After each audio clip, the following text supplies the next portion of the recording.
Okay, so, it's pretty easy to point a camera at somebody and stick a microphone in their face and embarrass them, I guess. I'm not sure that was their intent. Whoops, sorry. I don't know that was necessarily their intent, but I bet when we're done with our treatment of local government this week that you will know the difference between mayor council forum and council manager forum and commission forum and so on. When he said democracy, I was like, bro, I would have said the same thing. One of the things that I find very interesting about this clip, and part of the reason I wanted to show it to you is something that I run into quite a bit, actually, in other contexts as well, is this very widespread perception that government ought to be run like a business. I find that fascinating. Many of you may concur with what was universally, at least in the people that we saw on the screen, a universal sentiment that the local government, they were talking about local government, I suspect that it might be projected to other levels of government, well, ought to be run like a business. I mean, why is that? Why are people so convinced that the government ought to be run by like a business? Well, so what is the purpose of a business? To make a profit. In fact, maximize profit. Right? So is that what we're saying? We want government to make a profit, to maximize a profit?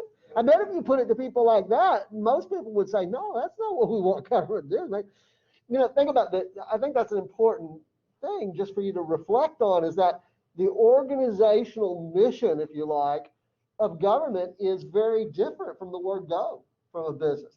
No matter what kind of business that we're talking about, we can talk about small businesses or big businesses. We can talk about the local dry cleaning establishment. We can talk about the restaurant on the corner. We can talk about Fortune 500 companies. What they all have in common is that they're organized to maximize profit. Okay? But there's no single thing that you can point to in the same sort of way about government. You can't even do it about levels of government. You can't say that the purpose of the national government and the purpose of the state government and the purpose of local governments is one thing. But even if you just want to take one level of government, and let's just take the national government as an example, the organizational mission of the Department of Defense is very different than the organizational mission of the Department of Agriculture. But I guess it is worth noting that neither one of them are organized to make a profit, to maximize profit. So I just find that kind of fascinating when people say that government ought to be run like a business, or government is a business, it should operate like a business. Clearly they don't mean that it should make a profit. So what is it that they mean? What do those people on that screen mean that you just saw there? Well, it seems like when you think about like a business, it's structured, there's not as much. Governments are structured. Accountability. Yeah, there's accountability in government. Who's the accountability to? Shareholders? No, you said in businesses. No. People. Well, I'm not talking about business. Oh, okay. You were talking about government. I'm opposite. I think. Gotcha. Well, and I'm not saying it should be run by a business, but what I think that, maybe the people that are like hearing this, maybe like, it's more of like, it's also structure, like there's a structuredness to it, like maybe that there's not people that are in there for their own ideals. It's more so like they have one common goal. Maybe that could be like what people think. I mean, I don't think it should be ran by businesses, like, because I didn't think about it like that, like how. Christopher, you have any thoughts on what maybe people mean when they say it ought to be run by? I mean, clearly, I think we all seem to be in agreement that they don't mean that government should be organized to make a profit. But what do you think they mean when they say organized, like to run like a business?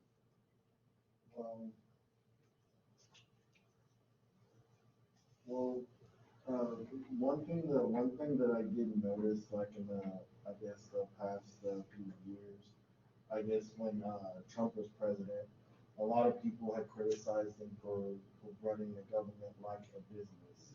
They're different from other. Maybe people are coming off of that idea a little bit. You think, at least with respect to the federal government? Having Trump for president for 4 years, maybe people are starting to kind of maybe reevaluate that. Maybe it would be a better idea to have the government run as a business, or some people will probably be like, Okay, good, Miles? I think they look at how efficient businesses try to run. You know, they're like, okay, let's get as much of it as we need to done. We're trying to get it done quickly and at the most cost effective. So it's about efficiency and cost effectiveness. So that's what they really mean. They want the government to be more efficient and more Yeah. cost So they effective. want to have as little taxes as they need possible, but also for the government to work as But quickly as possible. how do businesses maximize profit? They are looking for efficiencies. You're right. That's part of how they maximize profit. But there's really in business, and I'm not a business person. I've never operated a business, but I'm not a academic who studies business. But this seems pretty obvious to me. The way that there are two ways, or a combination of two ways that you can maximize profit. You can either increase revenues or decrease costs, cut costs, or a combination of increasing revenues and cutting costs. Now, when you apply that, we know that governments are not organized to make a profit, but if we're saying that they ought to be run like a business, which of those two are we saying that government ought to do? Or they should increase revenues? No. That's not a very popular idea, is it? That's not a very, people know what that means, right? Cut costs? So maybe what people are saying is that they want government to operate in a more cost-effective manner. Maybe it's really the notion of cost effectiveness that you hit at that is people are really after. But, Yeah, I think what they're trying to do from that, yeah, I agree. It's like, they just see that the government does things sometimes that just seem very inefficient or very wasteful of resources. Like, What? I've seen why do you need sprinklers to work in the middle of a rainstorm? Like, you could put sensors in the ground. well, are you sure that's being done by government? Are you sure that, or maybe that's being done by the property management company that's running I think when they put sprinklers on a timer, it may be an inefficiency to go around correcting the timer for periods of rain. I mean, unless you're talking about several days of rain, but if we're just talking about passing showers, I think even private companies would probably judge that to be an inefficiency to go make an adjustment to the timer just for that. But I think your point about the perception that there's a lot of waste in what government does is something that's widely held. Now, I'm going to suggest to you is that the reality, or get you to reflect on the question whether is that the reality or is that perception? Can it be empirically established that governments operate less efficiently than businesses? It's an interesting question, but I'm not saying that the answer is yes or no. All I'm saying is that the overwhelming perception that people have without investigating the question, without looking at any evidence whatsoever, is that of course businesses run more efficiently than governments do. Well, they want Their idea, that's their thing. Because they're trying to maximize profit. But the goal oriented, it can be an obsession if you're in business because you're trying to maximize profit. But there's not that singular goal orientation for government. So the idea of maximizing profit is not there, but it may also be that finding every way you possibly can to cut costs is not always there in government as well, because what you're trying to deliver is a service to a constituency that, maybe there's not a lot of cost cutting to be had. I'm just really trying to I'm not offering you an answer that yes, it's true or no, it's not true. I'm just asking you to think about something, reflect on something that most people never stop to reflect on. And that is the overwhelmingly held assumption that of course businesses operate more cost effectively and more efficiently than government. I wonder if they would, if they operated the kinds of programs, public sector programs that that governments operate. Would that efficiency be there? The trend, for example, in the 1980s and the 1990s towards privatization was based on this assumption that anything government can do, private businesses can do more cost effectively and more efficiently. And so there was this impulse in many parts of the country, particularly here in Texas, to sort of farm out what had traditionally been private sector or public sector functions to private companies to operate based on the assumption that it would be more efficient and more cost effective. And all I'm saying is that I don't know that the evidence has borne out that they actually were able to operate those programs more cost effectively and more efficiently. Okay? We have a phenomenon in Texas of private prisons, a traditional public sector function, right, that has been handled by governments for millennia, right? Incarcerating criminals and stuff. In Texas, I understand that it's not the bulk of the prison population that's housed in private prisons, but some of the prison operations are handled by private companies. I don't know that there's any evidence that they operate more efficiently and cost effectively, other than an assumption that people make that of course they do. Wait, you're saying some prisons are private? Some prison operations, we have private facilities in Texas, operated by private companies. Sometimes they're actually better than the federal stations. Okay, again, I'm just trying to get you, I don't want to digress too much on this point. I think it's an interesting what you saw expressed there. In addition, a couple of things there that you probably would find if we took a camera and a microphone out here and talked to people in Sugar Land, I think we would find that most people don't know what form of government Sugar Land has. You saw that in here. They probably wouldn't know who their city manager is. They may not know who their mayor is. Okay, by the way, the city of Sugar Land has, as most large and medium-sized cities in Texas have, what is called a council manager form of government. So we'll get to that. You have city Okay. council that members are elected. Yeah, we'll get to it. We'll get to it. But what I'm saying is, most people out there, I think, overwhelming majority of people living in this area probably wouldn't be able to tell you that, and they probably would also agree with the assumption that government ought to be run like a business. I bet we would find both of them. You see, I showed you this video here, and you could see that everybody who they talked to here this was a video that was produced by the Michigan Council of Governments or something like that. So all the cities were Michigan cities, but it wouldn't be, I don't think we'd find anything different on these questions that they were putting forward if we sampled people in Texas. Go ahead, Miles. I think one of the perception is that they think that government isn't as efficient as business. There's kind of two things to it. One is when people see taxes going to the government, they're thinking, well, the government's going to be spending my money, not their money. While in a business, all the revenue generated down the line equals to what goes in those guys' pockets. And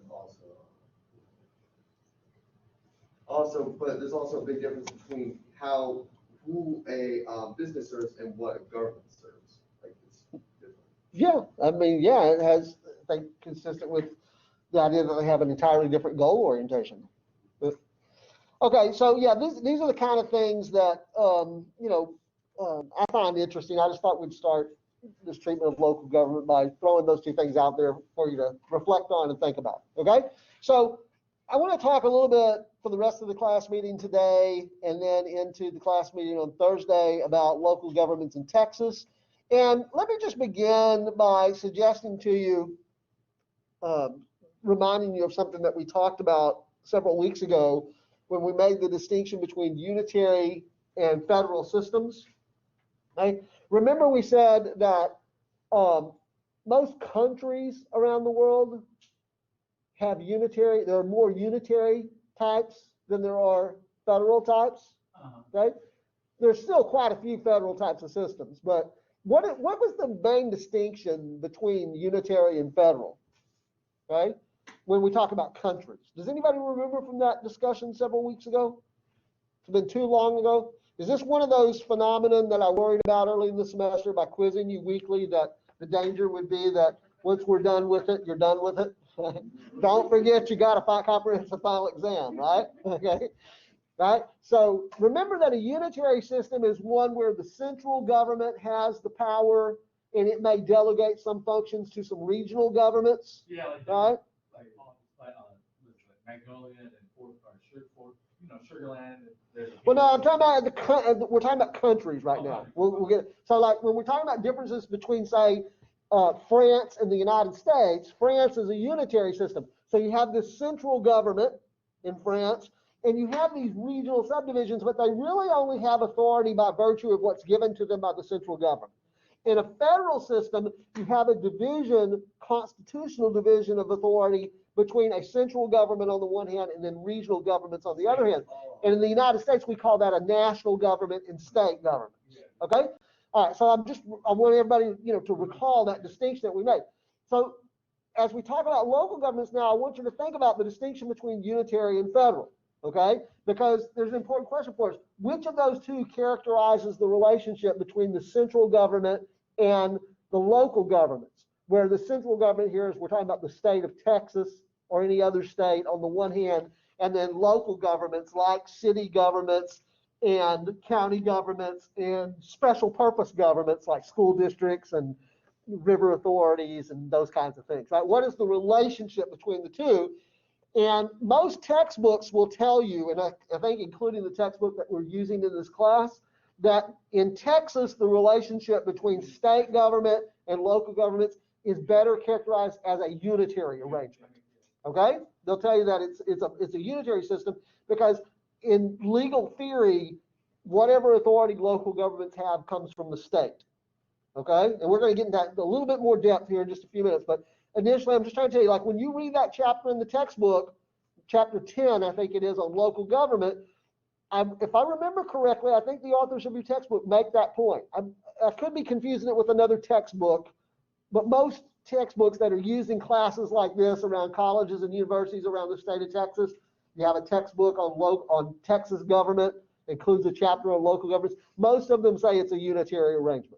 Okay, well, this is another one of those points where I take a little bit of an exception to the authors of the textbook, okay, because I'm going to tell you it really just depends on which local governments we're talking about. There is a relationship between the state government and local governments in Texas, which would better be characterized as unitary if we're talking about county governments and special district governments and what are called general law cities. Okay, that's 3 types there, okay? And again, I'm going to get into the distinctions in a little bit more detail, okay? County governments, we have 254 counties in Texas. We have probably around 11 or 1,200 special district governments in Texas. Oh, no, that's just school districts. On top of that, you have other special district governments, okay? We have a bunch of them, okay? Let's just put it like that. We have a lot of them. And what are called general law cities. That relationship between the state and those 3 takes the form of a unitary arrangement, okay? But if we are talking about the relationship between the state in Texas, the state, and this would be true in some other states as well, between the state and what are called home rule municipalities, home rule cities, then it's more characteristic of a federal system. So I'm just alerting you to the fact that there's a little point of disagreement here between the way I'm presenting this information to you and the way that the authors of your textbook are presenting it to you, okay? So that's something you'll just have to keep sorted out for quizzing purposes next week, okay? All right, so let's just give you a little background here. Local governments are, I like to describe them as being founded on the concept of local sovereignty, which is really an extension of the concept of personal sovereignty, okay?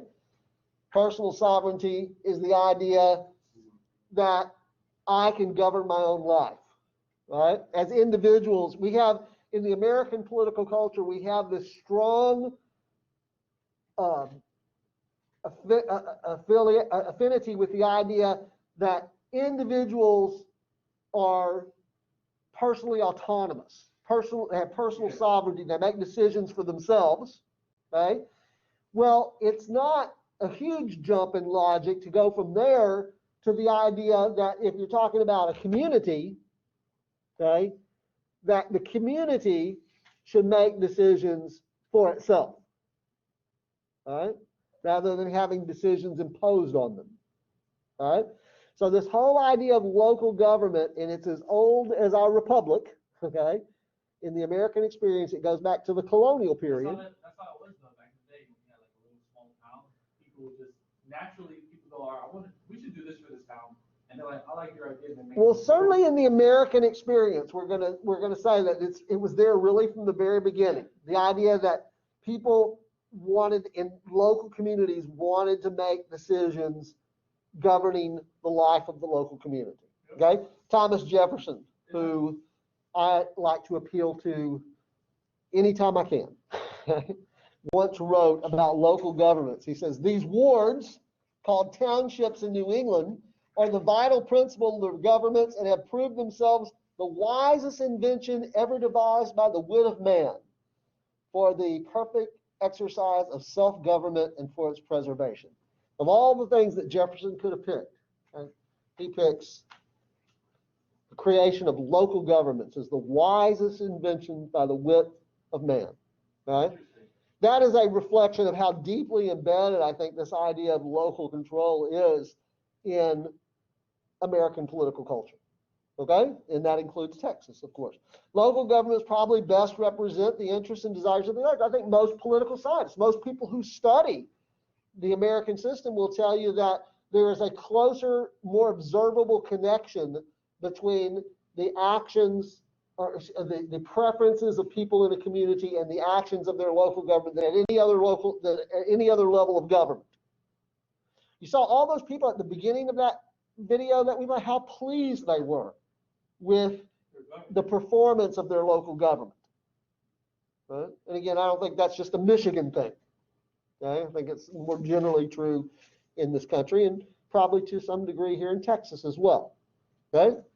So, yeah, there's a lot of evidence that has been established by political scientists who study these questions as to the connection, the degree of connection between the preferences of a community, whether that's a local community, a state community, or a national community, and the performance of their government, the actions undertaken by their government.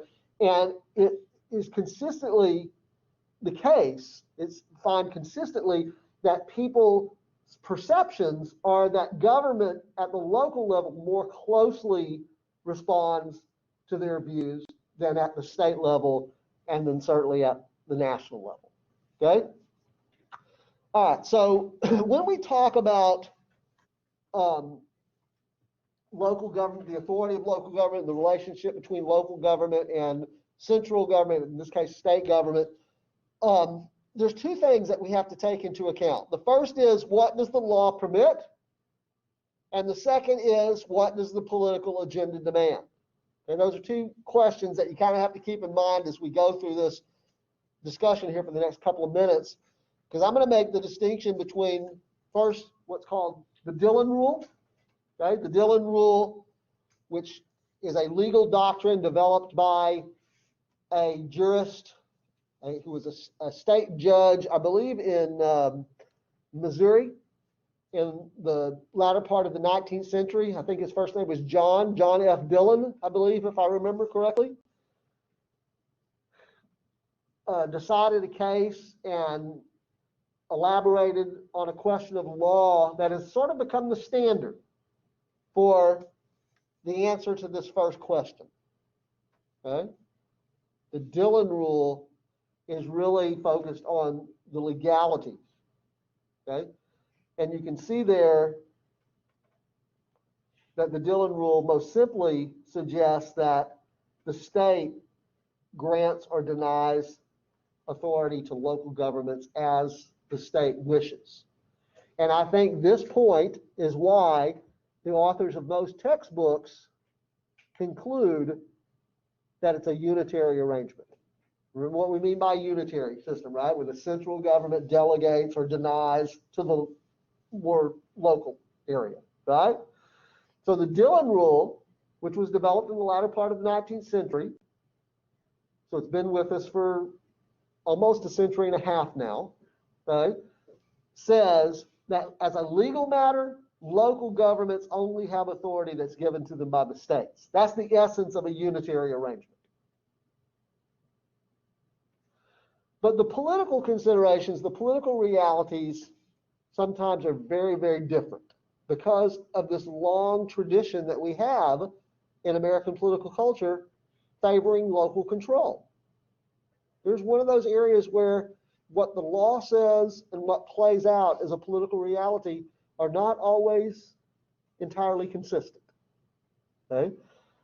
Another jurist, judge, I think this guy was in Michigan, if I remember correctly. By the way, if you go out for purposes of lecture quiz next week in preparation for the lecture quiz, if you go out and Google the Cooley Doctrine, you're going to get something, or most likely to get something that's not consistent with what we're talking about here. There's another Cooley Doctrine. It has to do with some congressional legislation, okay? This guy, Cooley, Thomas, I believe was his first name, again, I think in Michigan, decided a case in which he expounded on the matter of local governments having autonomous authority. So while the Cooley Doctrine acknowledges as a legal matter the Dillon Rule, the Cooley Doctrine is essentially saying that, yeah, but the political realities are such that local governments should be given the widest degree of decision-making and discretion as possible. It's essentially an acknowledgement of what Americans prefer, I think. Hopefully I'm not oversimplifying it too much. But I think that's the gist of what the Cooley Doctrine suggests, okay?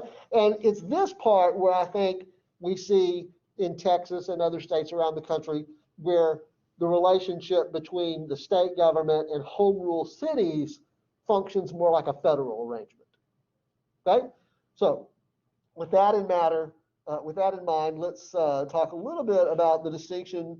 We're going to first talk about. Let me skip ahead here.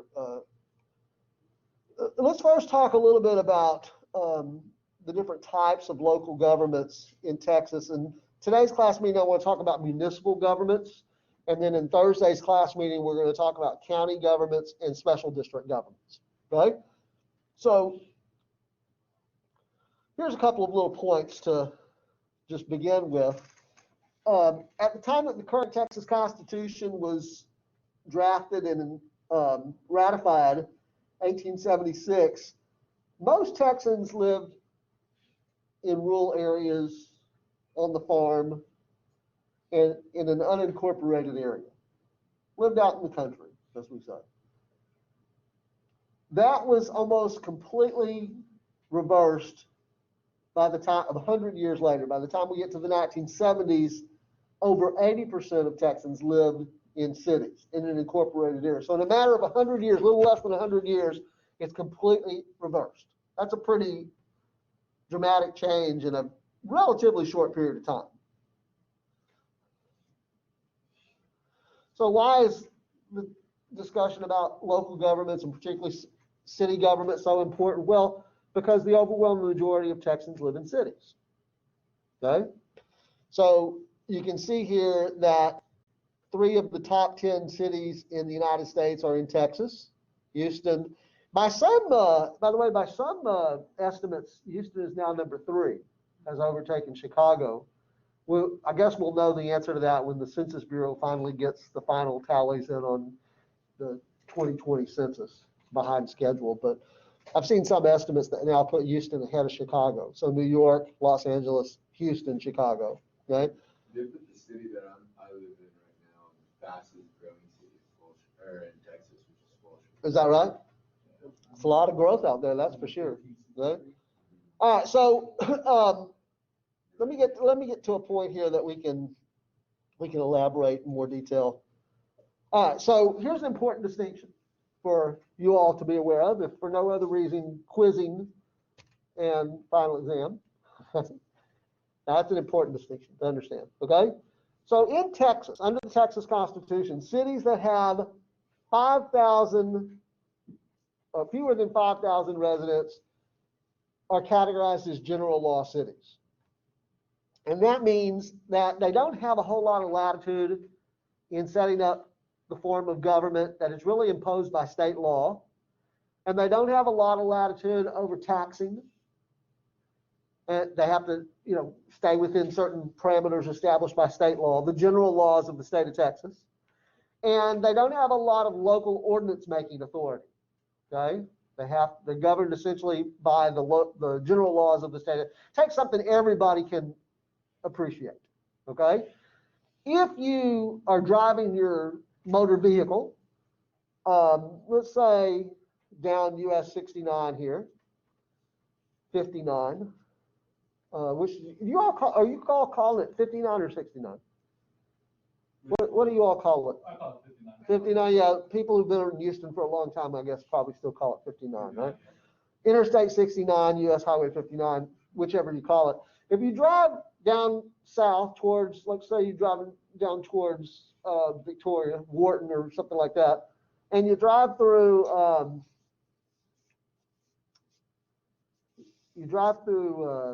well, from here, let's say Sugar Land and Richmond, both the city of Sugar Land and the city of Richmond have ordinance making authority. So they could set a speed limit out here on the interstate that is peculiar to the local area. I think that's why, for example, it's 65 here in this stretch of 59 here in Sugar Land, right? If you drive out further south or west or whatever it is, and you get to, what's one of the little towns along the way? Is Kendleton? Yeah, Morton, El Campo, and all that. What's the little, what are some of the little towns along the way before you get to Wharton? I know little towns on the way. Oh, like Needville? Is Needville actually on the interstate? You drive through it? I don't know. Let's say it is, I don't right? know. Needville is a population of less than 5,000, I'm pretty confident, right? So it would be governed by the general laws of the state. They really wouldn't have the authority to set the speed limit going through Needville, right? That would be determined by the general laws of the state of Texas, okay? I'm just using the speed limit as the example because I think that's something everybody can kind of appreciate. You drive through small towns, you get off the interstate, you drive through small towns.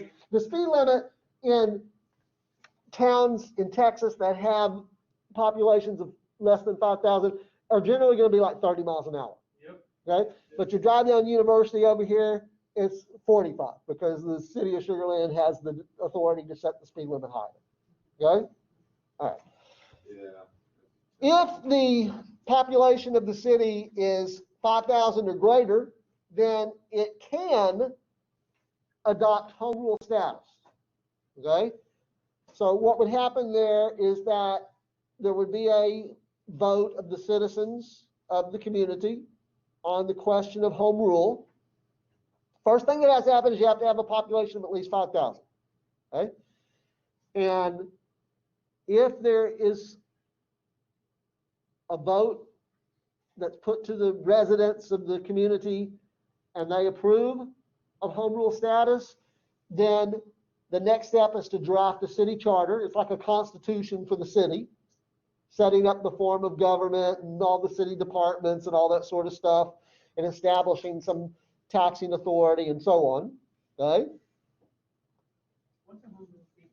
A home rule city is initially the first point that you have to do. It's got to have a population of at least 5,000, and there's got to be a political decision made by the residents of that community that they want to have home rule status, which means that if the measure passes at the ballot box, then they're going to adopt a city charter and they're going to set up a city government with a form of government of their choosing.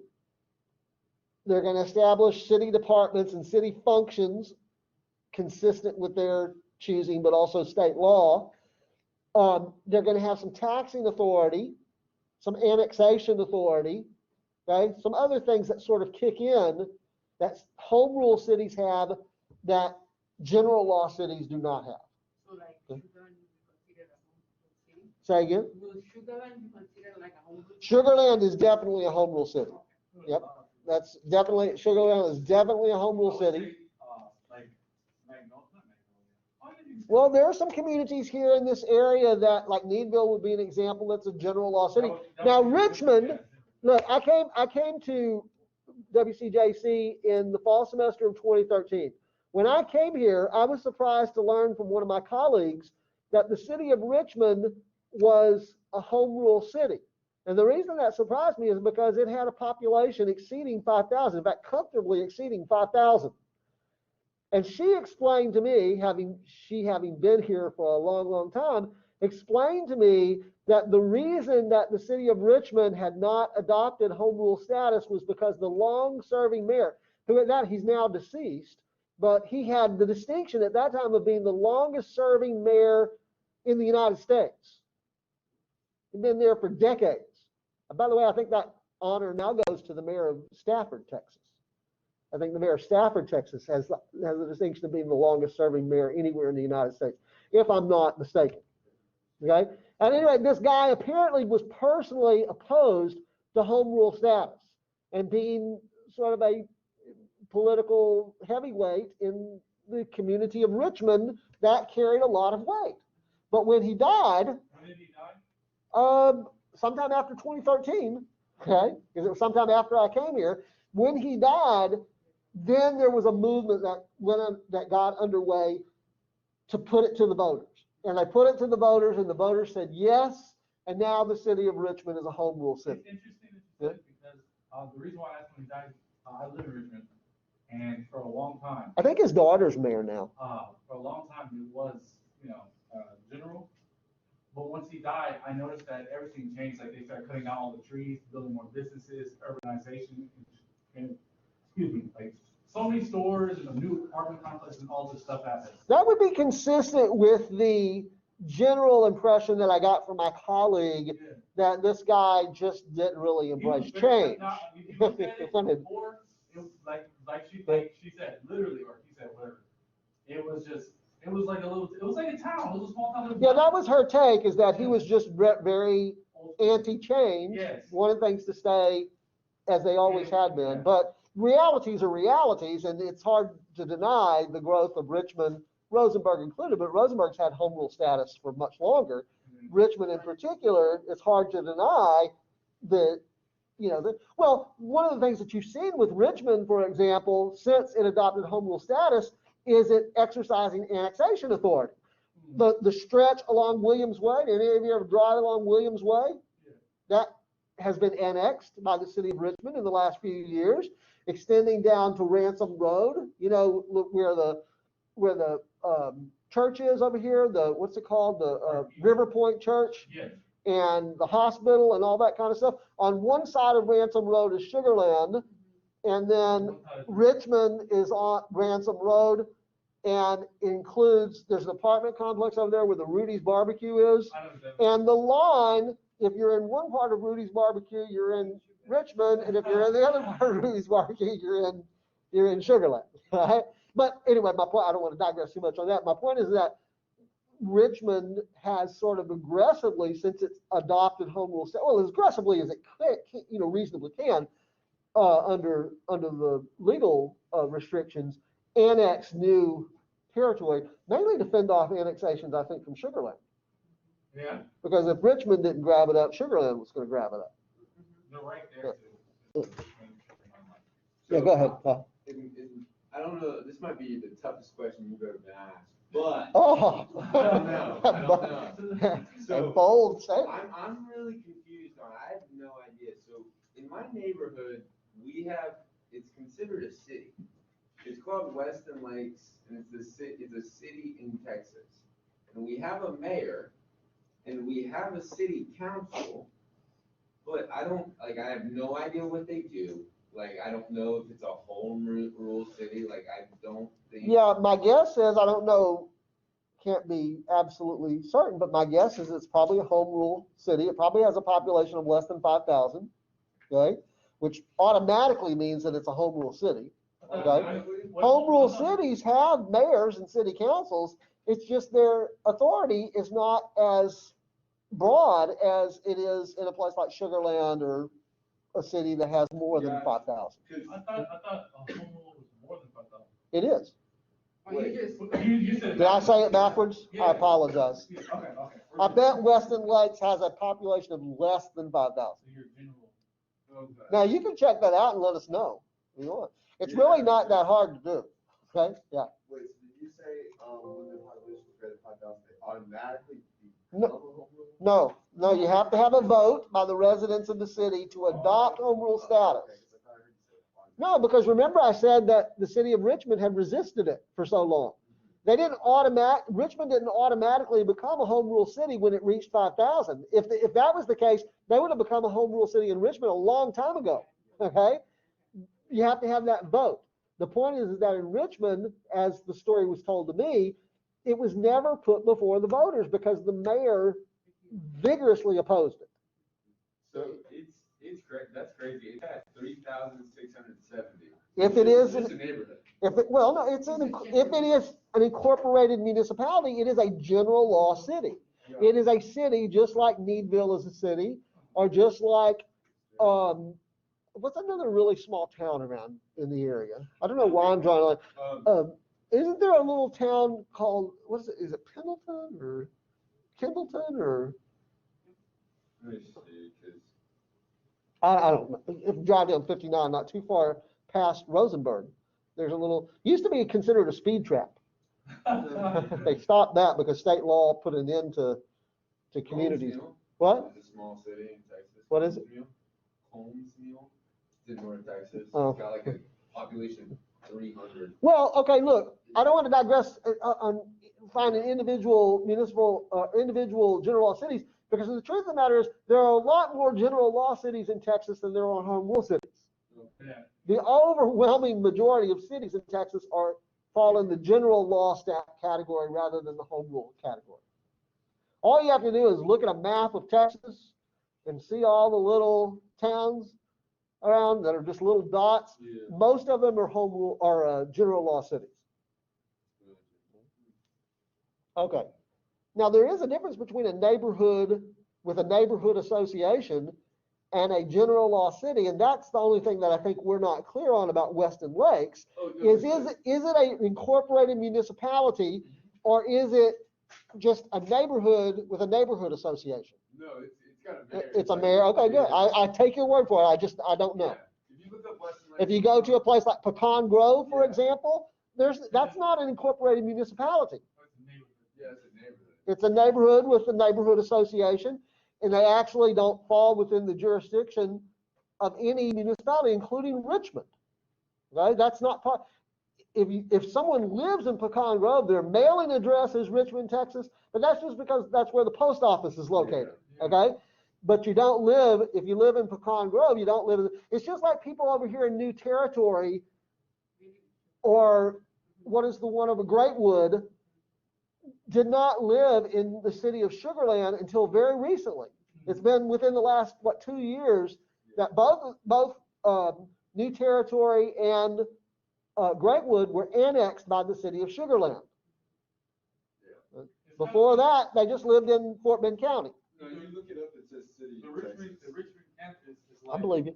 the Richmond Warden campus is right there, it's Rosenberg, it's right there, but it says Richmond, but it's really Rosenberg. No, the Richmond, you're talking about WCJC? Yeah, but It's in Richmond. It is Richmond. It is It's Richmond. But there's right on the cusp. Yeah, of well, I mean, that's no different than the border between Houston and, Stafford and Sugar Land or anything else. I mean, you're on one side of the line, you're in Yeah. one jurisdiction, you're on the other side of the line, you're in another jurisdiction. So like, how does like HOA, for example, like homeowner associations, they fit in all the government? They don't fall under the category of government at all, What? okay? Well, then who's It's the a- one with the power to charge you money? Yeah. It's a very interesting, it's a legal matter, and I'm certainly not a lawyer, but I'm gonna give you just a quick answer to that because we gotta move on, okay? Here's the way I think the courts treat it. And don't get me started, please don't get me started on homeowners associations because you're gonna raise my ire and I'm gonna start throwing things, okay? I've had some very annoying experiences with homeowners associations. But here's the way the courts look at it. You essentially entered into a contractual arrangement when you brought that property. And so whatever obligations you signed onto, you're obligated by. Okay? That's why those homeowners associations can make rules about what color you can paint your house, or how, if you can have a boat out in the driveway, or if you can, whatever they do. I always find it very interesting, the people who, very conservative type of people who move to these neighborhoods and say how much they hate government, but then they just want to start making rules for everybody. Yeah. They want to control what everybody does, you know? They got after my family because apparently the trees that they had in the front of our house, they put them there, didn't look right. Yeah. Like, we planted trees in the yard. Yeah, the quick answer is, if you find yourself running afoul of a neighborhood association, it's probably because they're telling you you can't do something that you want to do, but if you take them to court, you're probably going to lose. Yeah. I mean, it's pretty consistent the way that the courts rule in these kind of cases that you signed on. That's what you signed on to. You should have read the fine print better. That's basically their argument. Okay, so we've made the distinction between home rule cities and general law cities. Now, home rule cities, I keep saying that they have a lot more latitude, they have a lot more discretion. Well, over what kinds of things? Well, first of all, the type of government that they have, and we're going to distinguish here in just a second between several different types of governments, okay? But they also have unique to the city procedures for elections. They have some annexation authority that general law cities don't have, and they can make provisions to their city charter, which people who live in general law cities can't make those kinds of changes unless they're made by the state legislature. They can be made by the state legislature. Okay? All right, so let's talk a little bit about forms of city government. The first form of city government, which is most common form of government, of local city government in Texas, is the mayor-council form. Okay? And the reason that it is the most common form is because it is the form of government provided by the general laws of the state of Texas. And we have said that most Texas cities are general law cities. So they have mayor-council forms of government. Do you get paid as a mayor? I'm sorry? Do you get a salary as a mayor? Yeah, I mean, it's going to differ depending on whether you're in a home rule city or a general law city or, whatever. But, okay, so what are some things that we can say about mayor-council? I tell you what, in the interest of time, let me do it this way, okay? There are two subtypes of the mayor-council form, okay? The first, and this is the overwhelming prevalent type in Texas, is the weak mayor subtype. So this organization chart really tells you everything you need to know, okay? The voters elect members of the city council and the mayor. And sometimes, for example, in Texas, what happens in most of these general law cities, I believe, is that the mayor is just elected as a member of the city council.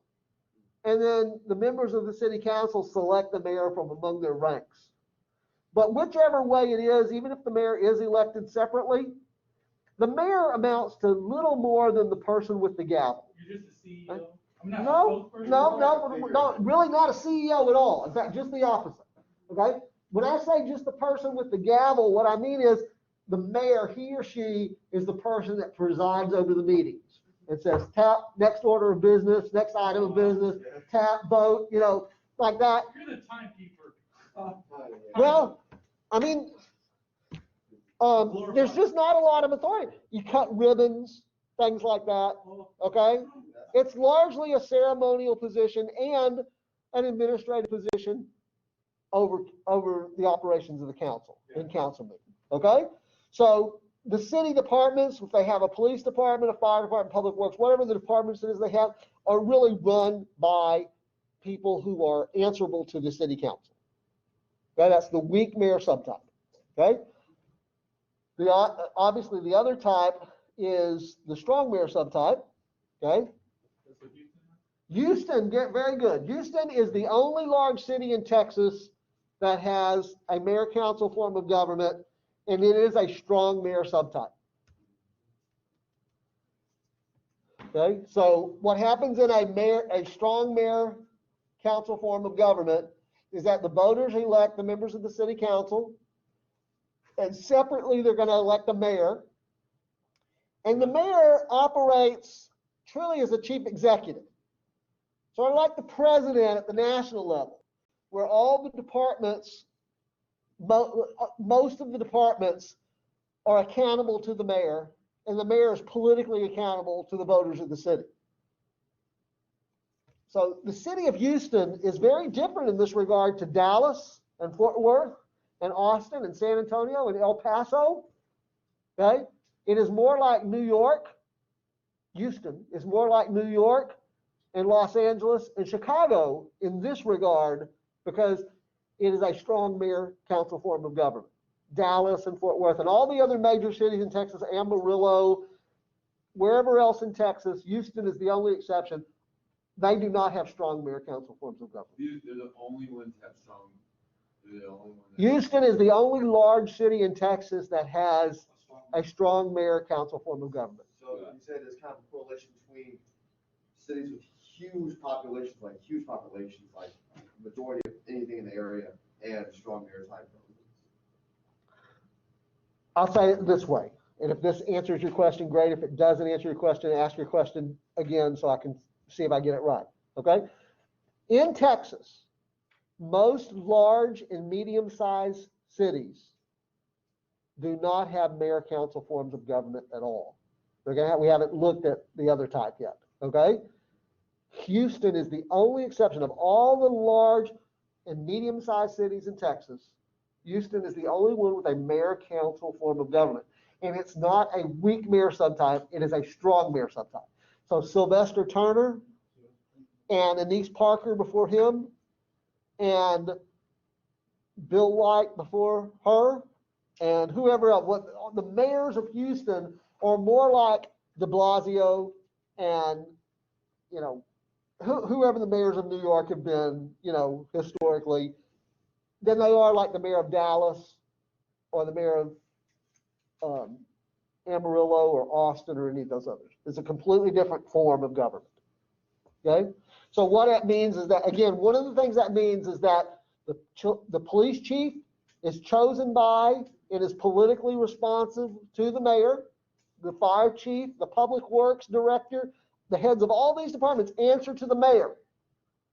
There may be one or two departments that are an exception, most notably, for example, like say the city attorney probably doesn't answer to the mayor because you would think that the city attorney there might be a circumstance under which the city attorney would have to investigate the mayor's office, right? And so oftentimes in mayor council forms of government, like in places like Houston and Los Angeles and so on, the city attorney kind of sits out to the side on an organizational chart and is not really accountable to the mayor. Okay? Does that make sense? In some strong mayor subtypes, and I think this is true in Houston, I'm fairly confident it is, I can't say definitively, but the mayor, like the president, can veto ordinances passed by the council.